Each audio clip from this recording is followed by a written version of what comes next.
Salutations à chacun et chacune de vous. Bienvenue à votre petite capsule pleine conscience. Aujourd'hui, mon thème rouge de colère et je me suis habillée pour la circonstance.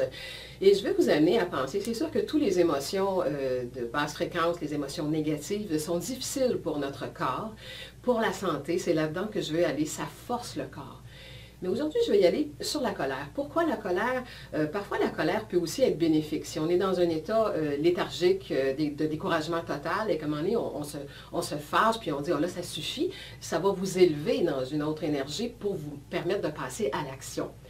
Mais il ne faut pas rester dans cette colère-là. Mais il y a des gens actuellement, on sait que c'est explosif les relations humaines et les gens sont frustrés, se mettent en colère très facilement contre les autres et ça force votre corps et on y pense, on est rouge de colère. Alors pensez tout ce que vos organes doivent subir quand vous vous mettez en colère et j'espère que vous avez bien entendu ce que j'ai dit, vous vous mettez en colère.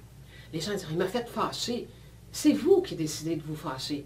Il n'y a personne qui peut vous faire fâcher si vous ne le permettez pas. C'est vous qui décidez que ce que l'autre a fait, ce que l'autre a dit, de ce qui se passe autour de vous, ça ne rentre pas dans vos cordes, ça ne va pas avec votre opinion et vous vous fâchez, vous vous mettez en colère.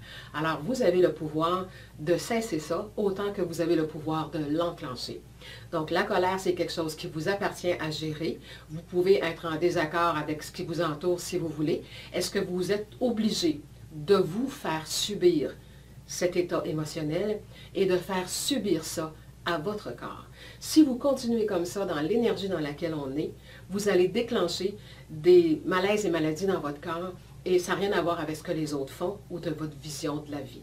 Alors apprenez à non pas gérer, c'est des anciens termes, moi je n'appelle pas gérer la colère, mais éviter de la faire naître en devenant de plus en plus maître de vous-même, c'est-à-dire j'embarque pas là-dedans. Pas du contrôle. Le contrôle, c'est je me retiens, mais ça va exploser en dedans de vous. Alors, devenez de plus en plus maître de vous-même et les colères ne feront plus partie de votre vie. Alors, bonne conscientisation, réflexion. Au revoir.